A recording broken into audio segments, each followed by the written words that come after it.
যার টেনশন বেশি তাদেরই পাথর হয়ে যায় কিডনিতে, কোলে মানে ওই যে গল ব্লাডারে এবং রক্তনালীতে তার ক্যালসিয়াম ডিপোজিশন হয় বেশি।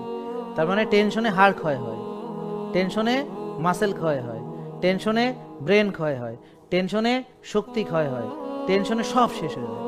তাহলে এই এতদিনের টেনশন আপনাকে শুধু ক্ষয়ই করেছে, আর আপনাকে তারুণ্য থেকে শেষ করে দিয়েছে, চেহারা শেষ করে দিয়েছে, ঘুম শেষ করে দিয়েছে, হজম শেষ করে দিয়েছে, হার্টের শক্তি শেষ করে দিয়েছে, রক্তনালীতে ব্লক তৈরি করে দিয়েছে। তাহলে এই টেনশন আপনার থেকে সব নিয়েছে, কিন্তু তাকেই আপনি ভালোবাসেন, সেই শুধু আপনার ভিতরে নাজিল হয়। অবশ্যই বাসেন, কারণ আপনি জানেন না, সত্যিই বাসেন। না বাসলে তার আপনি কেন তারে চান্স দিবেন? তাহলে একটা লোক সে চায় না টেনশন করতে, তাহলে কি করতে হবে? তাকে তাকে গঠনমূলক চিন্তা করতে হবে, সুবহানাল্লাহ আলহামদুলিল্লাহ করতে হবে,